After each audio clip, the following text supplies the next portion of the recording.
in different pieces of this poetry collection.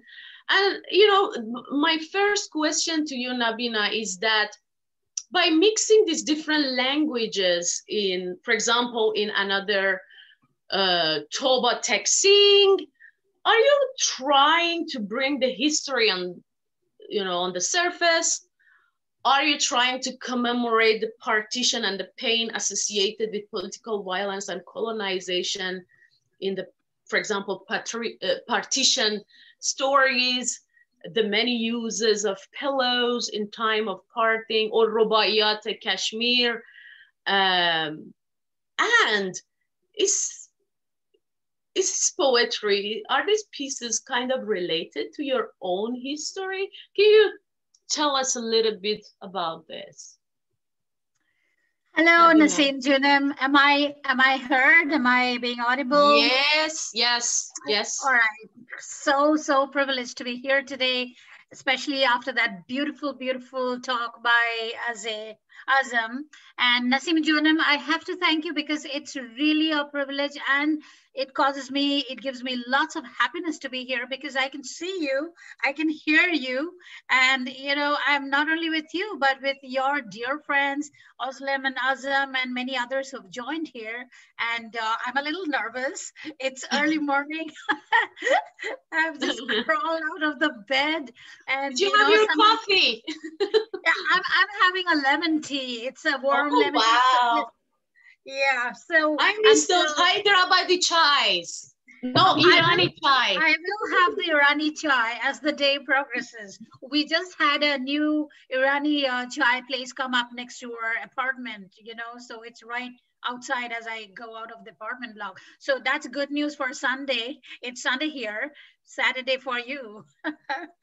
Oh my God! But welcome, welcome, Nabina. It's really a privilege and honor to have you here with us today. And how fascinating that we are speaking to each other across time zones. Think of it, like Saturday night and Sunday morning. And, you know, this is truly global in that nature.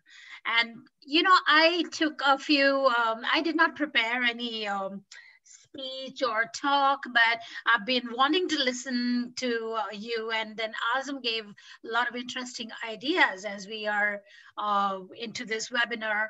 And just wanted to let you know that, first of all, yeah, I mean, identity, the question of identity, feminism, and you know, shared lived experiences that we are going to discuss here.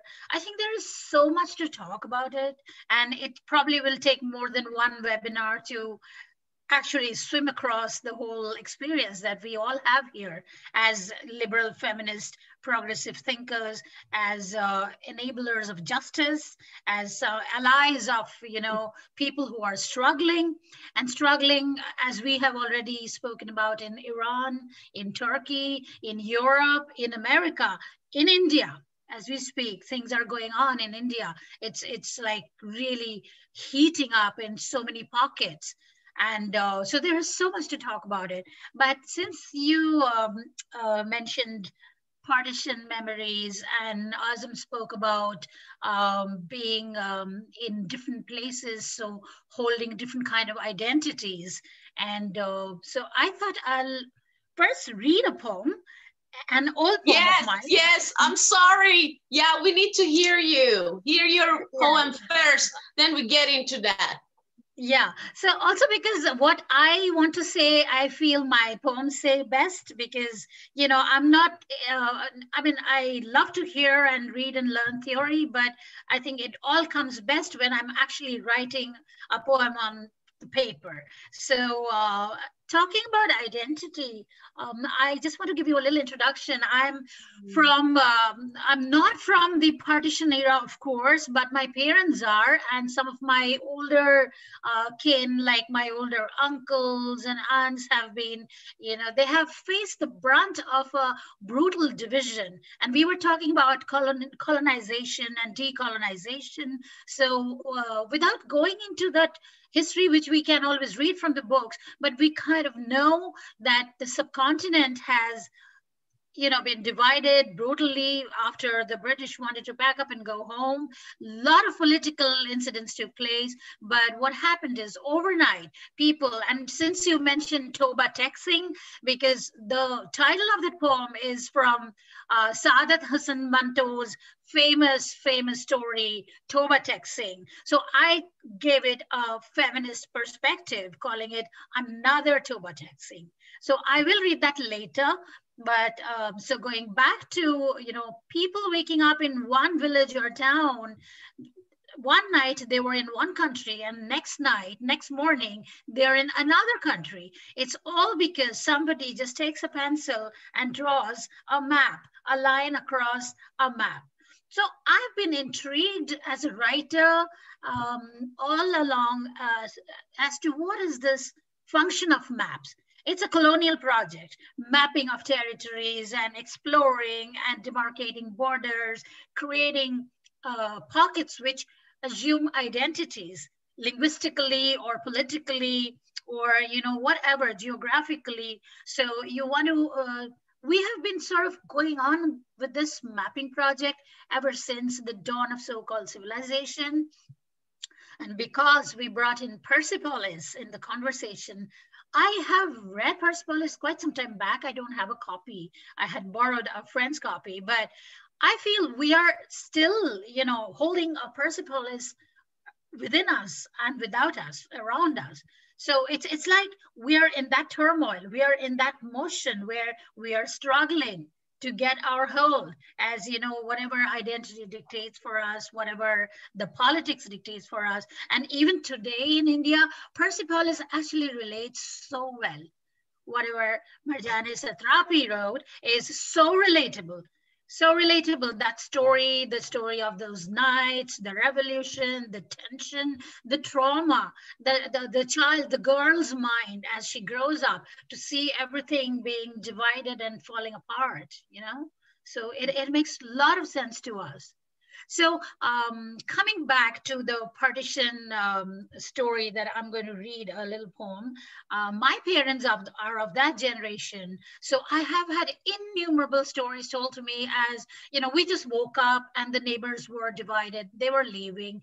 There were Hindus, there were Muslims, there were other minority religions probably around. But what suddenly became the stake is how a cohabiting culture, a culture of, acceptance, or to use that very lame word, tolerance, because I don't like tolerance. It has its limitations when you use that word, but at least there was some culture of give and take, acceptance and mingling, and for the lack of a better word, sharing. Suddenly that culture falls apart because the towns and cities are divided, the maps have been redrawn, and people become refugees or, destitute overnight. People either are with the war or they are victims. And again, victims is not a right word for all the people there, because a lot of people who, even after having lost homes, belongings, their lands, their country, they do not think of themselves as victims, but it's somebody who's in the struggle to gain it all back. So, I'm just giving these examples. So there is this poem I wrote. It's in my early book. It's called Into the Migrant City. And it's a handmade cover book, actually. That's why I'm displaying really it.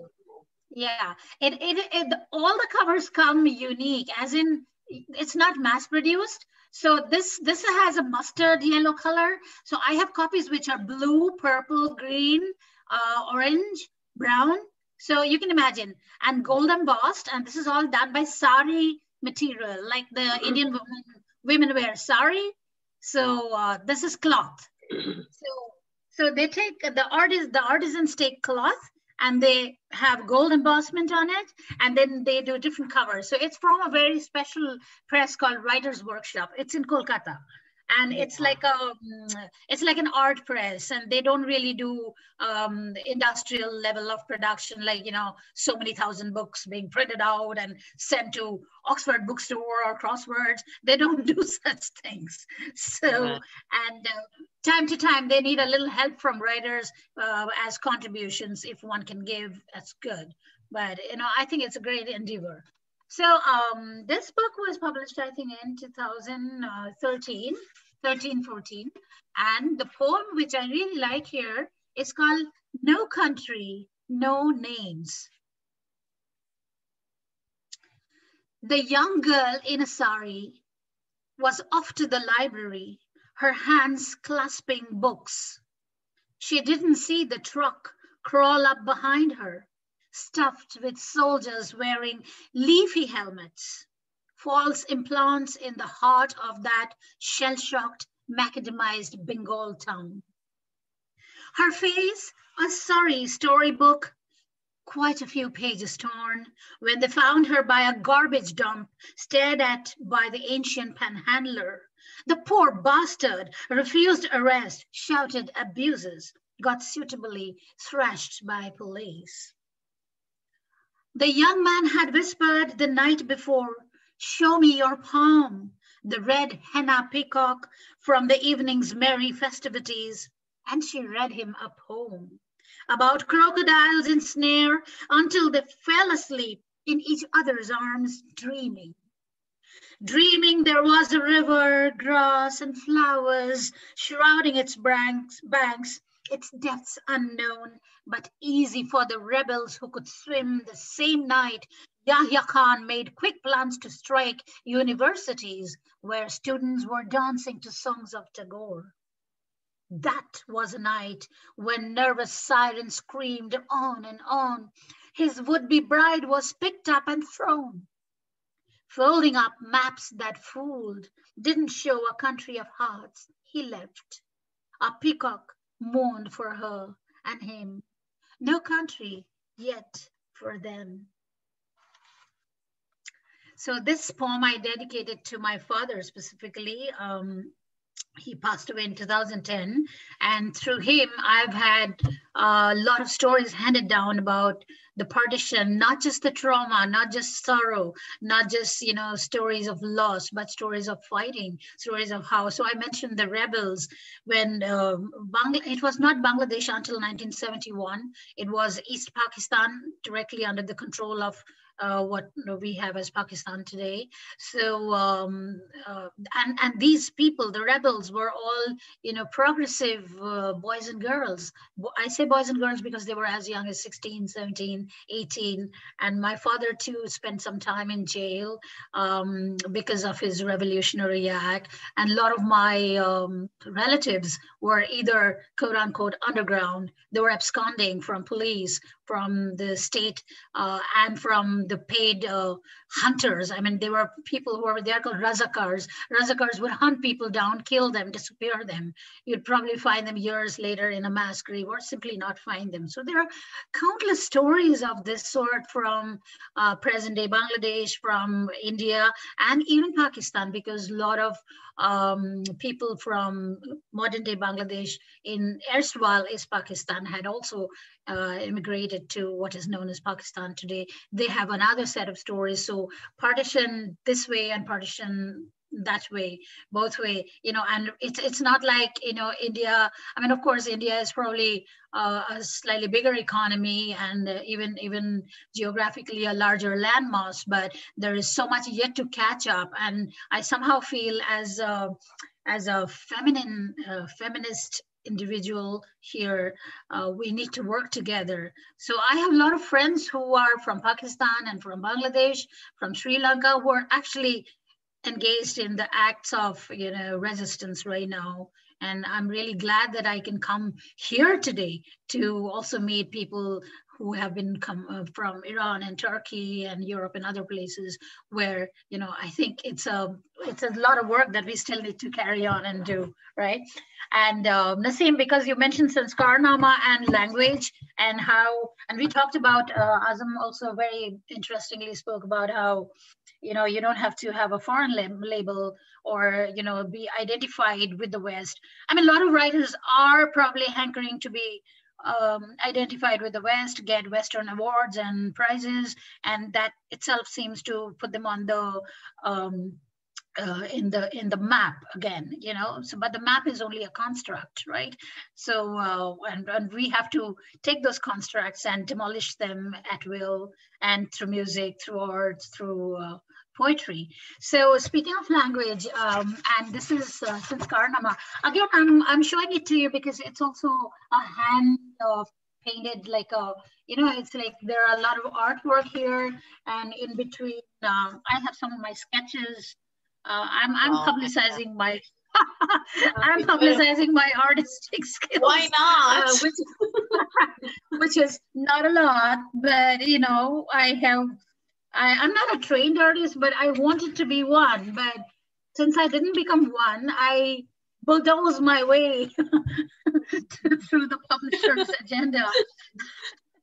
And I said, well, I want, yeah. So I'm going to read you another short poem, and then if you have a question, I would love to ask you. Yes. Yeah. Take a question, I have some other questions about Sanskar-nama specifically. Okay, cool. So I'm going to read this because this is precisely what is all to me about language and mixing. And I love to use the word mix. I'm all for pop. I teach a little bit of pop culture too, pop culture and creative writing and the body, where in the body we talk about, I believe the future is intersectionality, and that's where we should be headed. And that's how we should look at our successes and failures. And if we haven't been able to understand that, I think we should. So anyway, coming back to the poem, this poem's title is My Neighbor is a Gaurakshak.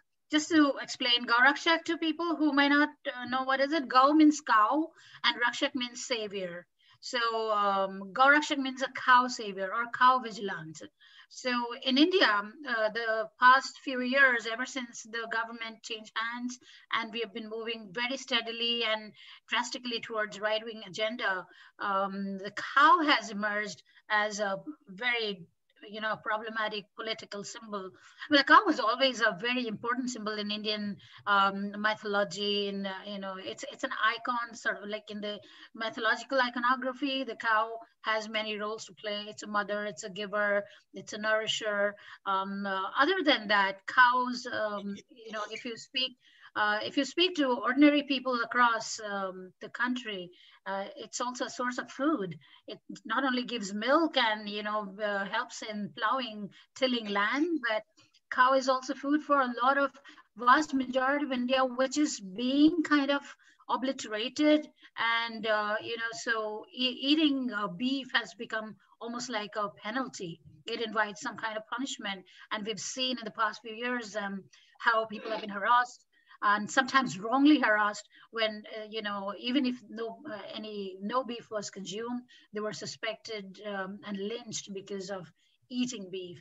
But, as I say this, I mean, it is obviously a political agenda. And so Gau Rakshaks the cow vigilants have suddenly become the one kind of henchman that the government patronizes, not officially, but as but people are wary. Like, if I have to go, even in Hyderabad, where there are open beef shops, and Hyderabad is a very, very liberal place where a beef shop and a pork shop, they exist side by side.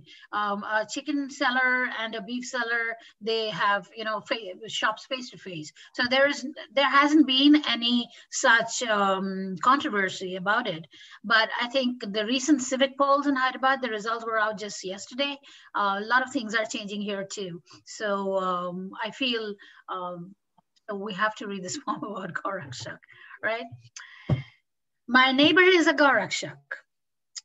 Everyone has a Gaurakshak neighbor these days. Not everyone knows what they look like. We say, Happy Diwali, Sarji, and how's the weather today? We eat cake. Madam Ji makes sharbat when we meet. I could even have a lover who's a Gaurakshak so tender that he keeps me from all untowardness of nights. Our Gorakshak neighbor wears branded jeans. He hates Chinese goods but flaunts a Swiss watch. She too likes kitty parties where she too likes kitty parties where Ramdev Churan churns, Zara scarves with Kolhapuri sandals for the ladies. Kyunki, after all, Musalmanon mein hunar to hai hi na for craft and art. That's a Hindi line. क्योंकि after all मुसलमानों में हुनर तो है ही ना for art and craft. Does my Gorakshak friends make light of life? When we meet, we say pleasantries like the rain until my inshallah waterlogs their ears. They seem stunned. You Januwalas are like that. Only no, they say, a little wanton, a little avara, somewhat misfit. Still, I recite bhakti poetry and often placate the bhakts. Our Gorakshak neighbor asserts, Hindu khatre mein hai. The Hindu is in danger today. Our Gorakshak neighbor asserts, Hindu khatre mein hai. The sky is saffron, the cow mothers turn plastic bags to manna. Our conversations span all greatness of Bharat Mata Shri. Then Nirvana becomes a Bengali mithai. He offers me with tea. Thank you. Thank you so much, Nabina. Wow. I understand those Hindi words and sentences. So, and of course, if our Persian speaking participants like concentrate a little bit more, they'll get a lot of words like avara, I don't know, a lot of stuff that was there in Persian. But anyway, thank you so much. My last question to you is about Gauri Lankesh. Mm-hmm. You wrote a poem for her. I did, yeah. And ultimately you came into this conclusion that Gauri is the light. I could feel you were screaming and mourning and in your poem, which is one of the characteristics of your poetry, I believe, trying to shout the politics, like to unmask the violence associated with the politics of silencing the movements or the civil activists, the journalists.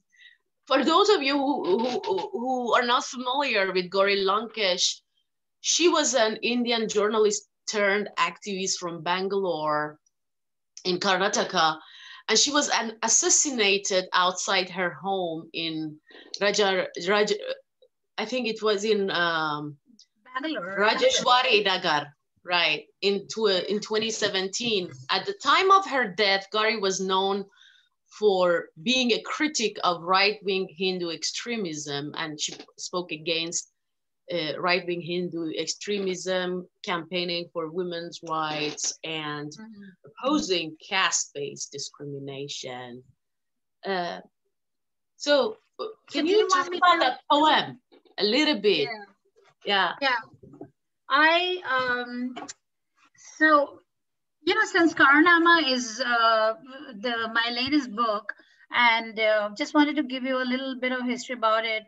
I'm actually a very slow writer and a slow reader, but Sanskaranama happened in like 6 months, which is which is not how I advise other writers to do their work. I mean, everybody has their own style, but when a new writer comes to me and asks, Nabina, advise me, what should I do? I have work, I need to publish. I always say, keep reading your work, keep going back to it, give it a gap, you know, take a break, come back again, because that's how most of my writing happens, slowly. But this happened in 6 months, which was not what I would ideally want to, but I was enraged and I was troubled, I was sad too. And so the poems are more or less a response to things that were happening over the past few years, when things suddenly, I mean, not suddenly, things were already pretty bad.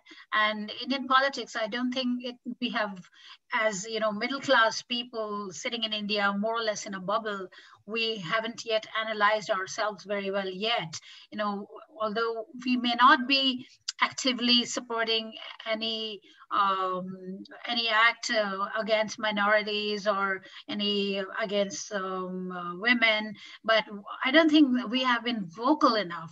So I started feeling that, where because I also, Azam might like to hear this, I had a small training as a singer, so being vocal used to be part of my training, because I trained in Hindustani classical music, and my teacher would always say, you need to be vocal, as in you just throw your voice out, strike the notes. And in Hindustani classical music, the voice work is very important, And I don't know, Nasim, Jonam, while you were in Hyderabad, if you heard any recital, Carnatic music or Hindustani classical music, if you Oh ever went to a yeah, recital. yeah. Yeah. Well, So, actually, I had a Zoroastrian friend in Secunderabad, and we used to go to, those the Parsi club concerts. Humayun used to be there, and the Hyderabadi Qawwali singer. Yes. So Oh my Qawwali God, I is, love it. I still listen to Nusrat Fateh Ali Khan and all this there you go. Qawwali. Yeah, there you go. So bringing that music analogy of being vocal, and I felt, I needed to write things which were slipping out of our hands. Here we were sitting, reading news, watching TV, arguing in our living rooms, having little, get-togethers of poets and writers and artists and like-minded people. But things outside were slipping away from us. The whole was going. So when you say I feel you think that I shout out my poems, it is true. In Sanskaranama, there is this vocality, there is this, of high pitch that I have employed, not deliberately, but it was an instant reaction to things that were happening. So Gauri Lankesh's murder is one of the biggest blots in our recent memory. And before Gauri, there have been other intellectuals who have been killed. So if you go back to googling politics in India, so Gauri is just one in that line. Sorry, am I still audible? Yeah. No, please go ahead. We have time. So for Gauri. What hurt me most about Gauri is that she was almost like a lone crusader, a lone woman who's fighting it out, bringing out a newspaper, and Lankesh Patrika. And it was something that only a woman of conviction can do. And being a woman of conviction, she did not bow down to any of the threats which might have been coming her way even before she was actually shot. And think of it, a woman coming back home from work, parking her car, and shot right in front of her door through the head. So it was shocking. It was like, they wanted to make sure that they don't miss her, that she is dead. It's not just a random flyby shooting. They wanted to make sure she's there standing in front of her door and put a bullet through her head because she spoke of her politics, because she spoke about conditions of women and women in struggle, women who are progressive, Dalit women, women who are allies. So, so that way, I think I'll read the poem for you. It's a short poem. Yeah, please do. And also, yeah.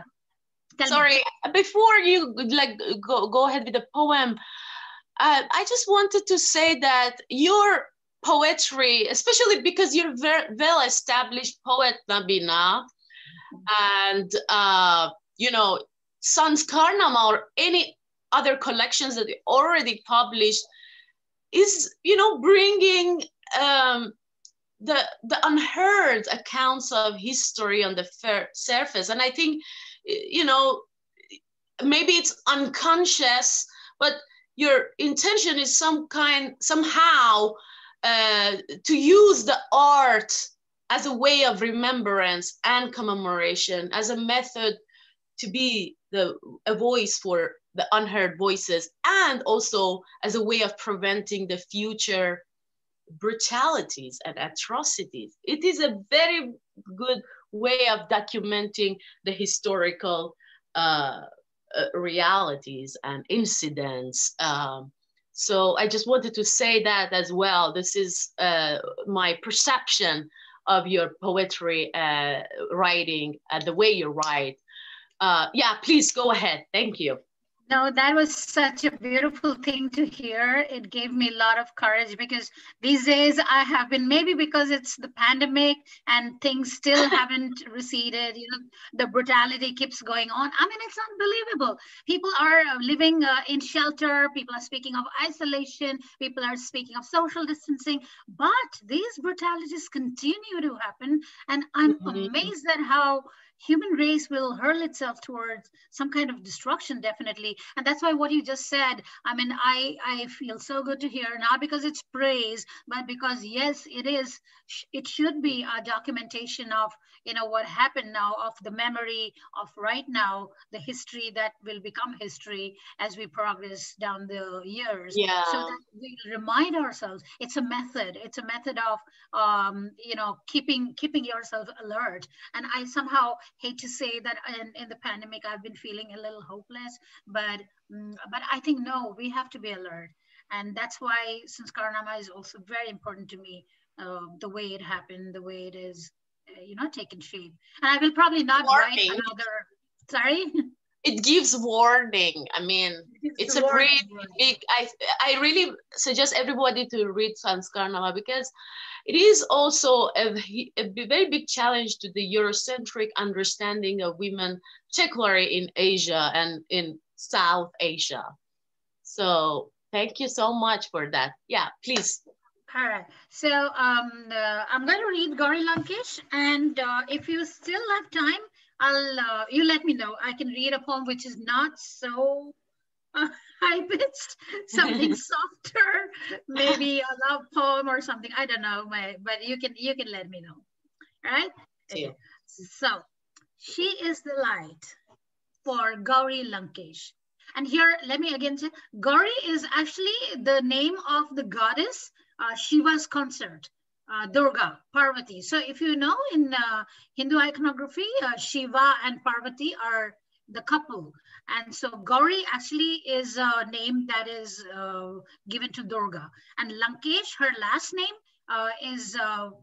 we interpret it as the king of Lanka. So that way, Lankesh would mean Ravan, the villain in Ramayana, whereas I don't think he was a villain. I think Ravan was completely a different character altogether. So anyway, I'm giving this two little pointers because I have used the metaphor of Gauri and Lankesh here. So she is the light.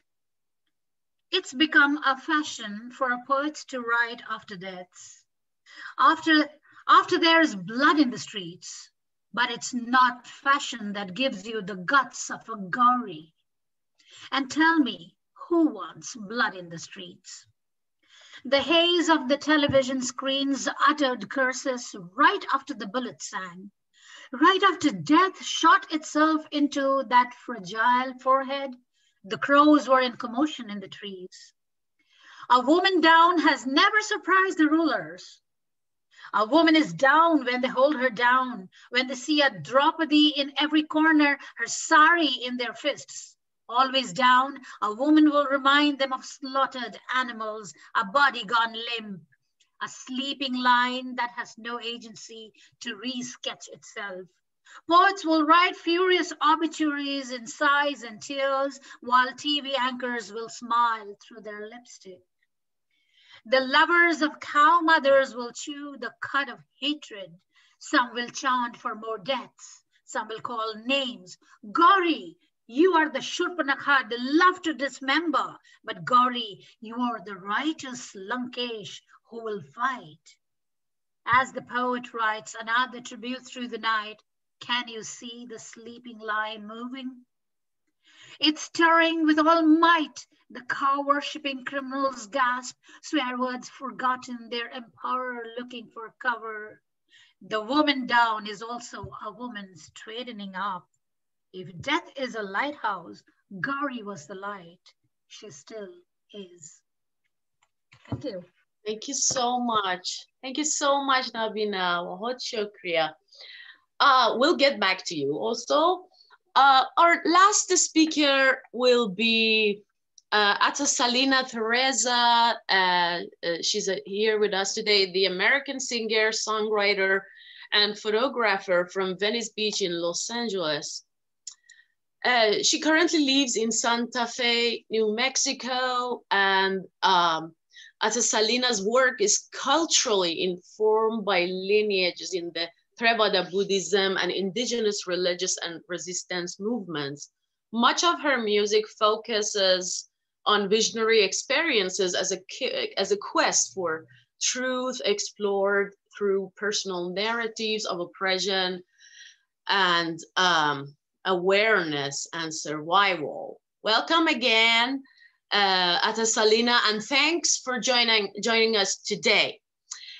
Can you please share some of your thoughts or maybe your experiences with the subject, which is the artistic and literary resistance in relations to women? It would be great to hear and learn from your experiences, and of course the diverse voices, all these diverse voices that we have here today, since you guys are the right people to talk about this.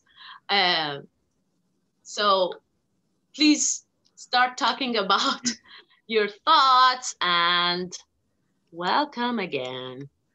Thank you so much. Can you hear me? I see my picture is a little blown out, but yes, we can see you.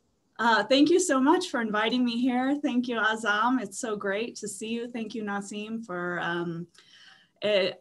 I'm speechless a little bit here because just listening to Nabina's words and everything that Azam had to say, it's just been really a privilege to be able to be here and hear everybody's experiences. So I think that they really answered the question, of why is it important to have artists and in literature and academia that are, representative of feminists and of the LGBTQ and all of these intersectional experiences, exploring these identities. Well, this is why it has to be, right? It's self-evident, right. But I'll share with you what I wrote, which I do think does kind of make sense in that it is painfully easy, we see, to create a false framework in which oppression is completely justified as an objective truth.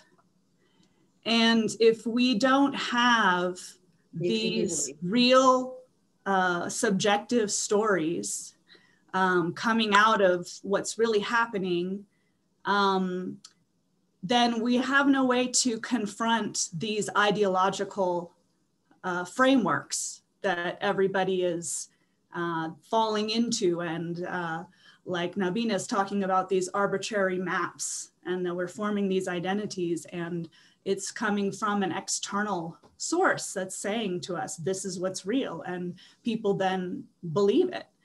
But with artists and with literature, you have people coming from inside their own experience. It's not an external force coming at them and telling them.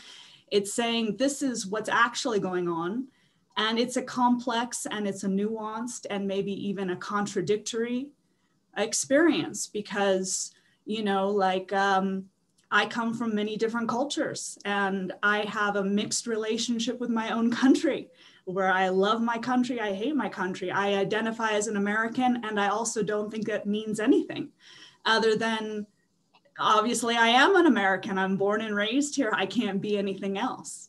So I think that we have to have these conversations, and it's the only way that we can create opportunities to have our shared stories and really realize that we're all experiencing essentially the same thing. So kind of all these ideas of othering, and this projection of what we think everybody else is, well, we really are all showing up to the same experience, and there's actually not that much to the human experience. It's pretty simple. And when you get past all of these ideas and essentially just a state of war that creates all this complexity, in a peaceful state, you know, being human is just basically the same thing for everybody. There's not so much difference.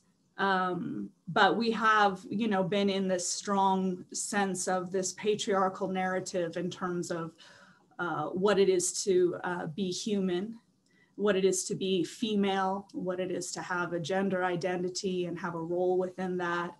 And I think that, again, is just a manufactured concept that cannot exist without being enforced. Nobody's doing this on their own. Some external force has to come in and say, this is who you are, this is who you need to be, and you either accept it or you fight against it.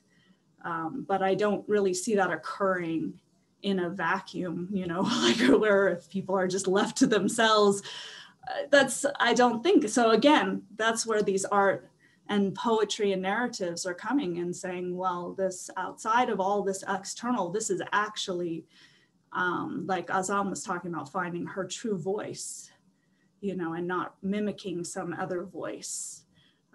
Then I think that's the closest we're going to get to truth. Any objective truth is still going to be very subjective. So that's what I take from all of that.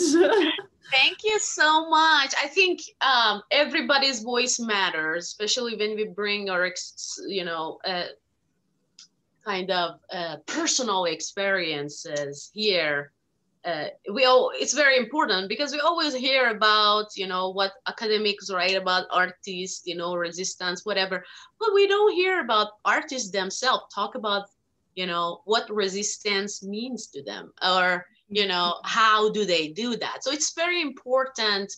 And I'm gonna go ahead and ask this question from three of you that about the same thing. I think it's important to, you know, reflect on it. So this is again to all of you. What can an artist or writer, singer, or poet bring into academia as a way of transforming and reshaping and resisting the system and a status quo? Because academia plays a very important role in challenging and also in shaping the politics that we are being affected by in every society.